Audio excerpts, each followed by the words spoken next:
안녕하세요. 반갑습니다. 요길입니다. 오랜만에 다시 찾아왔습니다. 웬디 미첼이라는 분이 있습니다. 영국 여성이고요. 2014년에 나이가 57세 되던 해인데 2014년에 치매 진단을 받은 분입니다. 이후에 이분이 지금까지 책을 무려 3권이나 쓰셨더라고요. 치매 환자가 어떻게 책을 쓰냐? 네, 이게 처음엔 되게 의아했는데 이분에겐 가능한 일이었습니다. 이 이야기는 나중에 다른 영상에서 좀 구체적으로 해보도록 하고요. 어쨌거나 이분이 책을 3권을 썼는데 첫 번째 책이 내가 알던 그 사람이라는 제목이고요. 2018년 10월에 출간됐습니다. 한국에서 출간된 날짜가 2018년 10월이고요. 두 번째 책이 치매의 거의 모든 기록이라는 제목인데 부제가 있습니다.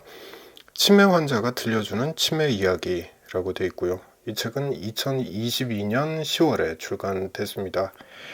또 세 번째 책이 생애 마지막 당부라는 제목인데 부제가 있습니다. 마지막까지 삶의 주인이기를 바라는 어느 치매 환자의 고백이라고 되어 있습니다.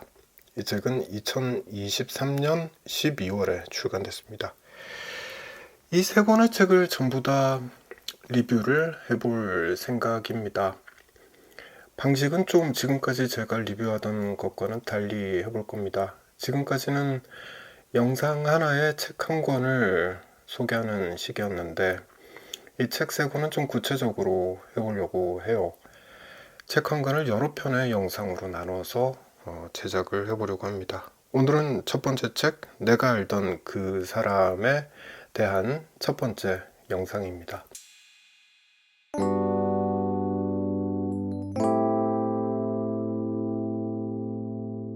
제 아버지가 지난해 말에 치매 진단을 받으셨습니다. 좀 늦게 병원에 간 편이어서 진행이 많이 된 상태이고요.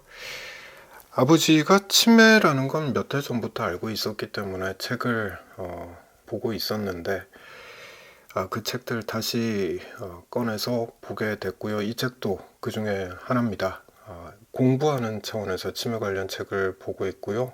그 내용을 공유하는 방법으로 영상을 이렇게 제작하고 있습니다.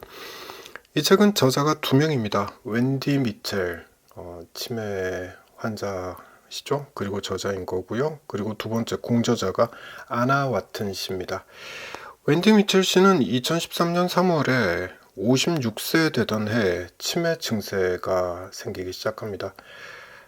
이때 병원에 갔을 땐 뇌졸중 진단을 받았습니다. 그러고 나서 그 다음 해에 2014년 4월에 치매 진단을 받게 됐던 거고요. 이분은 2딸을 다 키운 싱글맘입니다.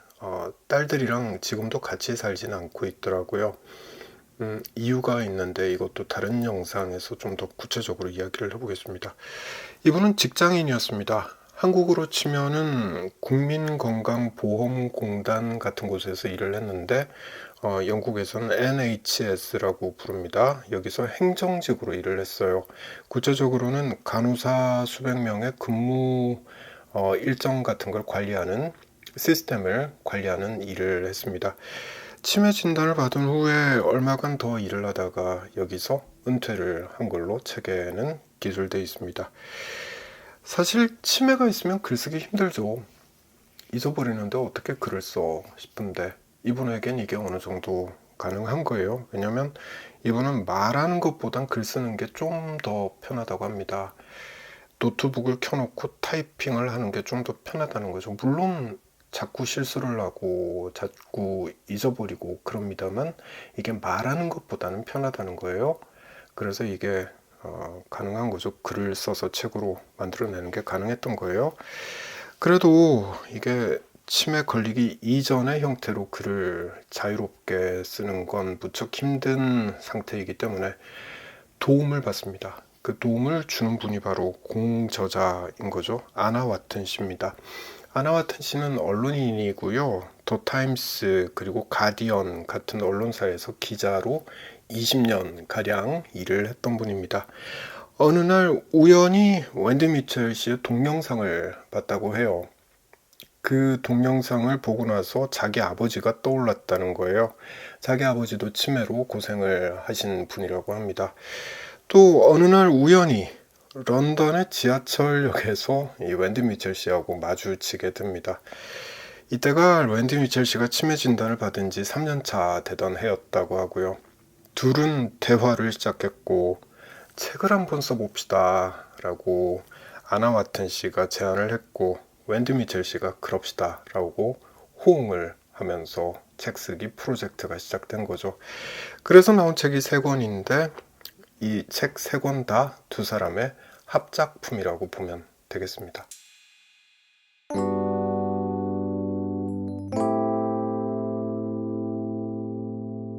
오늘 영상에선 치매 초기 증세에 대해서 이야기를 해보려고 합니다.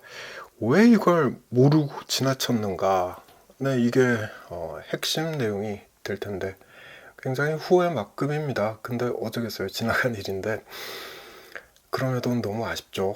그런 일이 참 많은 분들에게서 일어나고 있을 것 같습니다. 제 아버지의 경우도 그랬었고요. 좀 더 일찍 알았다면 증세가 악화되는 걸 늦출 수 있었을 텐데 네, 그렇잖아요. 근데 몰랐기 때문에 시간이 한참 흘러버리게 되는 것 같습니다. 이야기를 좀 해보려고 합니다. 자, 먼저 치매랑 건망증은 구분할 필요가 있죠. 확실히 차이가 있는데 이게 무슨 차이가 있는지 구분하기가 참 애매한 경우가 많죠. 스마트폰을 어디다 뒀는지 모르겠다. 이건 건망증입니다. 그래요. 다른 예를 들어보자면 약속을 했습니다. 점심 약속을 1시에 서울에 있는 광화문에서 만나서 친구랑 만나서 밥을 먹기로 했어요. 만약에 몇 시에 만나기로 했지? 이게 기억이 안 나요. 장소는 기억이 납니다. 광화문. 근데 몇 시에 만나기로 했지? 이게 기억이 안 나요. 이건 건망증입니다. 그래요. 근데 만약에 이런 약속을 했다는 것 자체가 기억이 안 난다면 이건 치매인 거죠. 정리를 좀 해볼게요. 건망증은 기억된 내용을 꺼내는 게 어렵습니다. 입력, 출력 이렇게 나눠서 이야기를 해보자면 입력은 돼요. 근데 출력하는 게 힘든 거예요.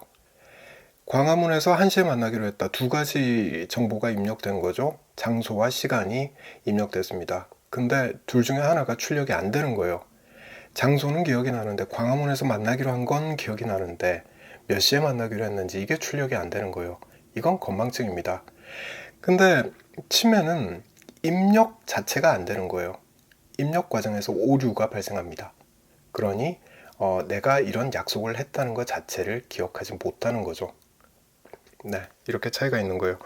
제 아버지의 예를 들면 아버지가 운전을 하시던 때 생겼던 일인데 아버지가 차를 어디다 세웠는지를 기억을 못 하신 거예요.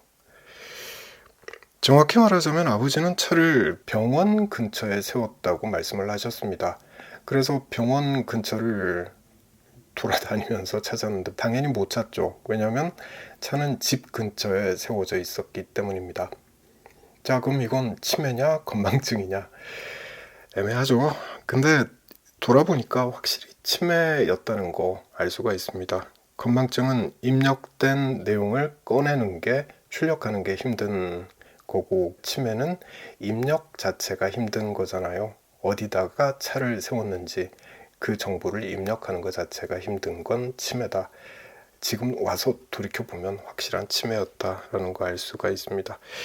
자, 이제 책에 나오는 내용들을 좀 이야기를 해볼게요. 치매 초기 증세들에 대한 이야기입니다.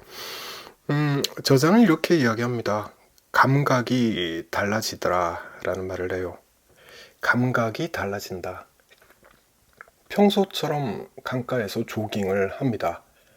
근데 예전과 다르더라는 거죠. 감각이. 이걸 말로는 이렇게 표현을 합니다. 뭔지 몰라도 곧 밀려들 것 같은 느낌이 들더라. 뭔진 모르겠어요. 무언가가 밀려들 것 같은 느낌이 든다는 거죠. 이건 말을 들어서도 이해를 못하지만 본인 스스로도 이게 뭔지 이해를 못합니다. 그러니 감각이 달라졌다라고만 말을 하는 거죠. 근데 이게 뭐가 달라졌는지 이건 알 수가 없어요. 본인도 알 수가 없고 본인이 알 수 없는 걸 우리도 알 수 없는 거죠. 이런 감각이 몇 주째 또는 길게는 몇 달째 이어진다라고 저자는 이야기해요. 여기서 문제가 생깁니다. 자기가 자신에게 생긴 이 감각의 변화를 표현할 방법이 없는 겁니다. 그게 뭔지 모르니까 그런 거죠. 그래서 확신할 수가 없습니다. 나에게 뭔가 변화가 생겼는데 이게 무슨 변화인지 알 수가 없으니까 확신할 수 없는 거죠. 이게 무슨 결과로 이어지냐면 병원을 안 가는 거예요. 나한테 무슨 일이 생겼는지를 알 수가 없으니까, 이게 무슨 증세인지를 알 수가 없으니까 병원을 안 가는 거죠. 그리고 가족에게도 이야기를 하지 않게 됩니다. 알았으면 말했겠죠. 감기만 걸려도 병원을 가잖아요. 근데 치매에 걸렸다는데, 치매 초기 증세라는데 병원을 안 가겠습니까? 확신이 서질 않으니까 안 가는 거죠. 그렇게 봐야 되지 않겠나 싶습니다. 자, 이번엔 증세를 좀 더 구체적으로 우리도 이해할 수 있는 표현으로 저자가 다시 한번 설명하고 있습니다.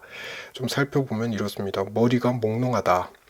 첫 번째요, 머리가 몽롱하다. 두 번째는 피곤하다. 땅속으로 꺼지는 듯한 느낌이 든다 라고 말하고 있습니다. 제 아버지도 지난 1년 정도는 굉장히 피곤해 하셨거든요. 많이 누워 계셨습니다. 굉장히 무기력해 보였습니다. 식사 후엔 바로 방에 들어가서 누워 계시는 일이 이어졌습니다. 또 저자는 이렇게 말합니다. 굼뜬 느낌이다. 몸이 말을 듣지 않는 느낌, 그걸 굼뜬 느낌이다 라고 표현을 하고 있죠. 뇌와 몸이 따로 움직이는 듯한 느낌이다, 이런 표현도 쓰고 있습니다. 그러니까 이런 겁니다. 길가에 나가서 건널목을 건너려고 해요. 차가 저만치 멀리 떨어져서 한 대가 오고 있습니다. 이 정도 거리면 충분히 건널 거야 라는 생각을 하고 걸음을 내딛기 시작하는 거예요. 근데 예전하고 달라요. 나는 걷는다고 걷는데 걸음이 잘 걸어지지가 않는 거예요. 차는 어느 순간 코앞에 와 있습니다. 빵빵거리죠. 당황하게 됩니다. 그러니 몸은 더 말을 듣지 않는 그런 악순환 상태에 빠져버리는 거죠. 이 밖에도 식사 중에 포크를 떨어뜨리게 되더라. 저자는 이렇게 말합니다. 수저를 떨어뜨리는 거예요. 또 더 중요한 증세가 있는데, 발음이 샌다. 발음을 또렷하게 하지 못한다. 이런 증세도 생긴다고 해요. 이건 굉장히 중요한 징후니까 이런 증세가 나타나면 바로 캐치를 해야 되는 거죠. 자, 이런 증세들이 생겼을 때 저자는 이렇게 말을 합니다. 이건 내가 아니다. 예전의 나와는 너무나 달라진 모습이다 라는 말을 이렇게 하는 거죠. 이건 내가 아니다. 네, 바로 이 문장이 책의 제목과도 연결이 되죠. 내가 알던 그 사람, 자기 자신을 이야기하는 거예요. 근데 지금의 나와 내가 알던 그 사람이 너무 달라져 버렸다 라는 말을 하는 거죠. 치매에 걸린 나와 치매에 걸리기 이전에 나는 너무 다른 사람이더라. 네, 안타깝지만 그 말로 해석할 수 있겠습니다. 조금만 더 이야기해 볼게요. 굼뜬 느낌이 든다. 네, 이게 중요한 징후 중에 하나인데 요거에 대해서 조금만 더 이야기해 볼게요. 제 아버지 같은 경우는 차를 운전을 그만두시고 운전면허증도 반납을 하고 나서 자전거를 한 대 구입하셨습니다. 근데 이 자전거를 타고 가다가 넘어져서 크게 다친 적이 한 번 있으셨어요. 이런 것도 굼뜬 느낌 때문에 생긴 일이 아닐까 싶은 거죠. 이 책의 저자도 비슷한 사고가 있었습니다. 조깅을 하다가 길에서 넘어진 거예요. 길이 파인 것도 아니고 돌뿌리가 있었던 것도 아닙니다. 그냥 평소처럼 달리다가 넘어진 거예요. 그래서 병원에 가게 됐던 거였는데요. 저자의 경우는 그래요. 그러고 나서 치매 진단을 받게 되죠. 처음엔 치매가 아니라 뇌졸중 진단을 받았습니다. 그러고 나서 1년 뒤에 치매 진단을 받게 됐던 거예요. 어쨌거나 치매 진단을 받고 나서 저자는 생각하게 됩니다. 내가 이렇게 멀쩡한 길에서 넘어진다고? 왜 그렇지? 네, 이런 생각을 해보지만 답은 나오지 않죠. 그 답답한 마음이 세 가지 감정으로 표출됩니다. 이 책은 세 가지 감정을 나열하고 있습니다. 첫 번째는 모멸감이에요. 두 번째는 분노고요. 세 번째가 무력감입니다. 모멸감이라는 건 나의 존재 가치가 부정당하거나 격하될 때 생기는 감정이죠.